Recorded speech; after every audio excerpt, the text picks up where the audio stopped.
उत्तर प्रदेश में बुलडोजर की पॉलिटिक्स करने वालों ने एक मां और बेटी की जान ले ली। आपको सबक नहीं मिल रहा है। आप देश को बुलडोजर से चलाना चाहते हैं, संविधान से नहीं चलाना चाहते। आप सिर्फ तोड़ना और बर्बाद करना चाहते हैं, जोड़ना नहीं चाहते। आप क्या आपको फख्र नहीं होना चाहिए, खुश होना नहीं चाहिए कि तेलंगाना प्रदेश में एक इतना बड़ा सेक्रेटेरिएट बन रहा है जो ताजमहल से ऊंचा है। ताजमहल की खूबसूरती विश्व में किसी इमारत में नहीं आ सकती, और एक जगह पर पूरा मिनिस्ट्रीज होंगे, एडमिनिस्ट्रेशन होगा, गवर्नेंस अच्छा होगा। आप सिर्फ बर्बादी की बात करते हैं, आप जोड़ने की बात क्यों नहीं करते?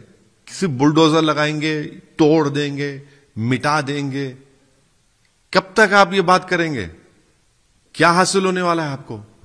कुछ हासिल नहीं होगा। सियासी तौर पे कुछ हासिल नहीं होगा। तेलंगाना में आप टाइम फिश हो जाएंगे, देखना आप।